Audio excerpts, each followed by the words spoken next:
This is Akashvani. In the program Spotlight, now we bring you an exclusive interview with Union Minister R.K. Singh on the achievements and vision of Ministry of Power and New and Renewable Energy.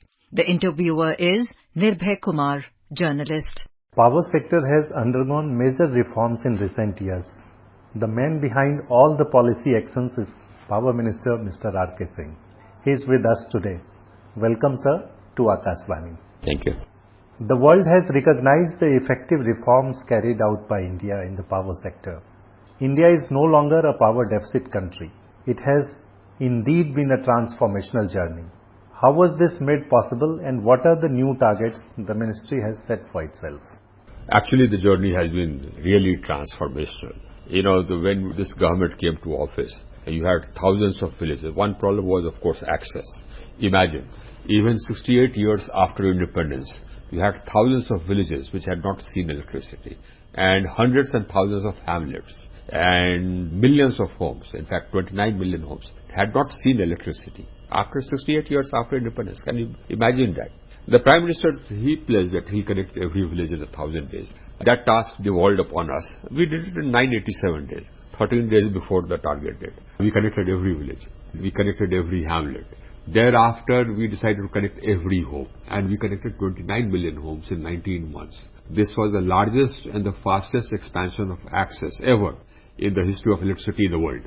So we transformed our country from a country with problems of access to a country where access is now universal. Electricity access is universal, number one. Number two, we were deficit in power. Who can forget the long hours of load shedding in most areas of the country? In the 2012-13 decades before 2014, you had long interruptions, load shedding in the power sector across the country. We've transformed that, and today we are surplus. We've taken our established capacity to 421,000 megawatts. We added almost about 190,000 megawatts in the past 9 years. And today we are surplus. So the maximum demand which has been reached is 223,000 megawatts. My established capacity is 421,000 megawatts. Now we are exporting electricity to Nepal, to Bangladesh, a little bit to Myanmar. That's how we have transformed it. Connected the whole country to one grid so that we can transfer power, whatever power is required to any corner of the country, we can transfer that. So the transfer capacity has been increased to 120,000 megawatts. We constructed almost 190,000 circuit kilometers of transmission lines. And it is one grid, integrated grid, running on one frequency with one national control center.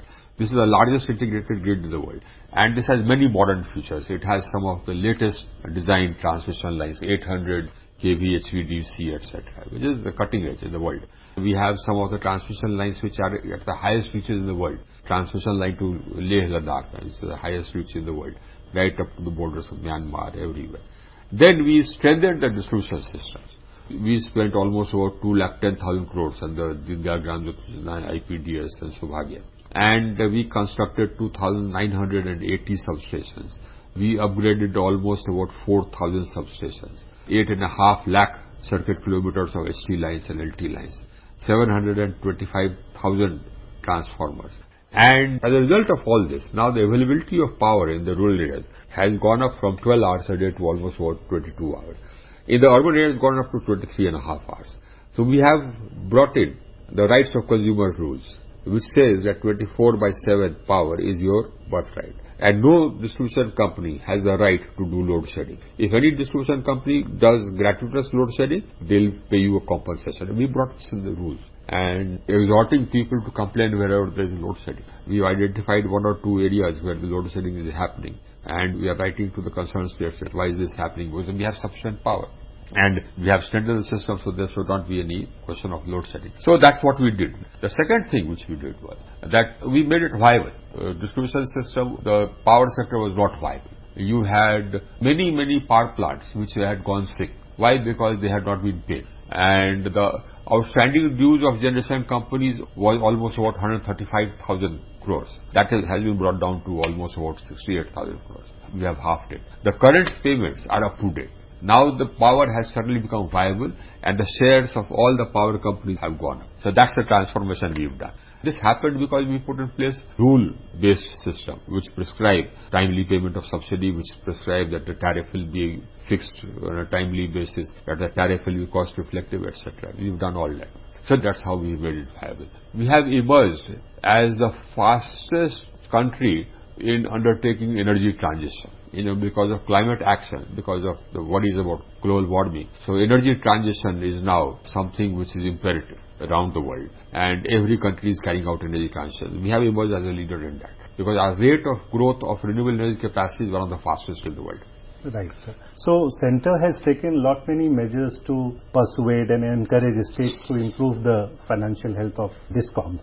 Are you satisfied with the progress made so far? Absolutely, absolutely. Encouragement is one thing, but we've now made it mandatory that number one, if you have announced subsidy, you must pay the money for that on time. We've made it compulsory, otherwise there will be penalties. So similarly, we've said that okay, the tariff must be updated regularly, otherwise you will not get any assistance from any of our schemes. You will not get any loan from PFC or REC. So we made it all conditional. And as a result of all this, what has happened is that the AT&C loss has come down from almost 22-point-some% to 16.8%. We've reduced the AT&C loss by 6%. We have reduced the ACS-ARR gap. The gap between average cost of supply and the average revenue realized has come down from 68% to 15%. But some of the states are providing free power even to consumers who are in middle or high income brackets. How sustainable is this?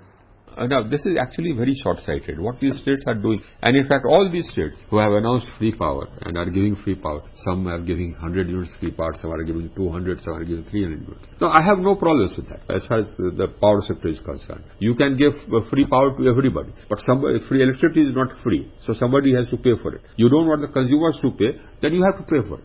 That means the state government has to pay for it. They don't pay from their pocket, they pay from the budget. So that also is public money. We have to pay from it. So I put in place systems which has made this mandatory, that if you have taken power, you must pay for it, otherwise the power will switch off. So my system is working. But the problem is, not in my sector, but the problem is financial for the states. I have got a study done. All these states who have announced freebies, free electricity, 100 units, 200, 300, including Delhi, which used to be so cash-rich, which had such huge revenue. They are all borrowing money to give free subsidy. So they are actually burdening the future generations. Whatever loans they are taking, that has to be repaid. So it will be the future generations will have to repay it. Now they have created liabilities by borrowing, so the future generations will not have any money to construct roads or maintain hospitals, maintain schools. So all these people are irresponsible. That's my statement. And so power tariff for commercial use remains high in the country and industry has been complaining about it. Is there a scope for reduction in tariff and to what extent? The problem is with cross subsidy. You see, in a desire to give electricity at low cost, etc. to consumers, they have used cross subsidy and raised the prices for commercial and industrial sectors. As a result of that, the commercial and industrial sectors are reeling under very high tariff. Now, the tariff policy, national tariff policy, which has the force of law, says that the cross subsidy should not be more than 20% and it should be brought down gradually. The law also says that. But these people, they are not doing that. Actually, the cross subsidy was way more than 20%. We put in place systems to make sure that the cross subsidy is brought down. So it will be brought down gradually. So it is actually cross-subsidized. And what they are doing is that for the poorer consumers, they are charging less.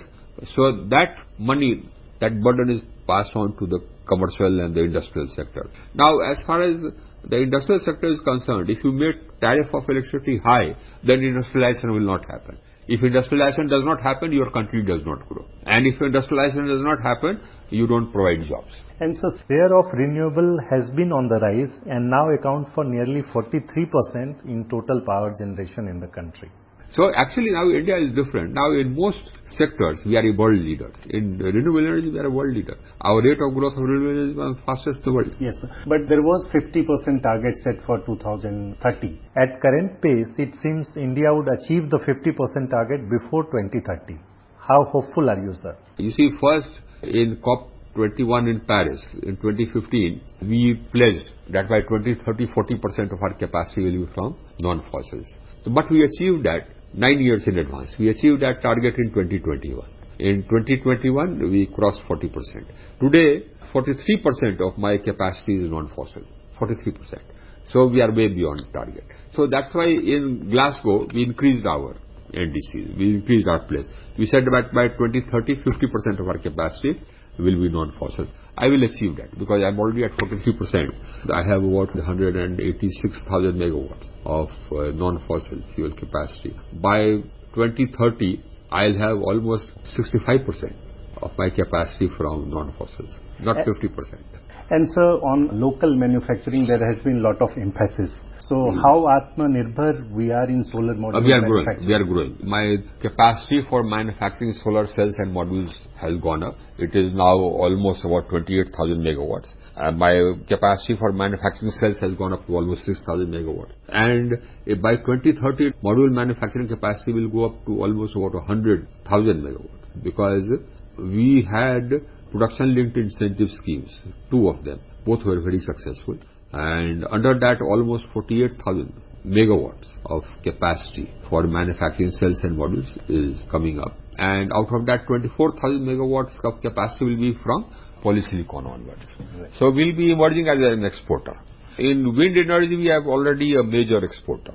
And there were discussions earlier about having interconnected power grid across the South Asian region.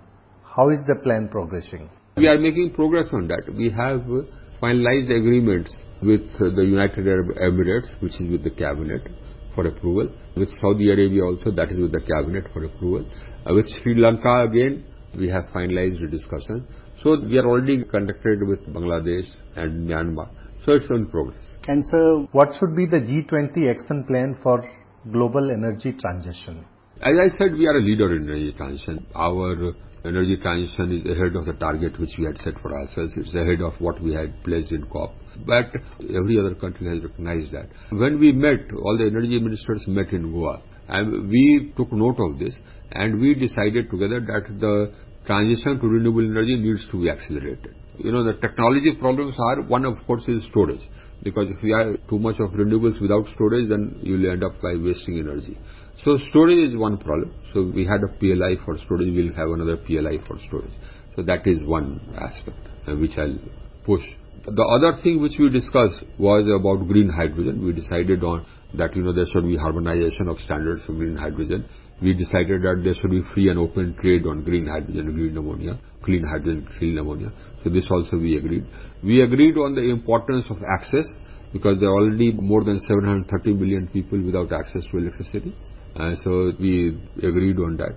We also agreed that technology transfers need to happen to help the developing countries for carry out energy transition, and financial assistance needs to be given to some developing countries to help in the energy transition. We discussed all that. It was really great to have you on Akashvani. My pleasure. Thank you. You were listening to an exclusive interview with Union Minister R.K. Singh on the achievements and vision of Ministry of Power and New and Renewable Energy. The interviewer is Nirbhay Kumar, journalist. This program was produced and presented by the News Services Division of Akashvani. You can listen to it on our mobile app, News on Air. This program is also available on our YouTube channel, News on Air Official. You may share your feedback about this program through email at airnsdtalks@gmail.com or WhatsApp on 928-909-4044.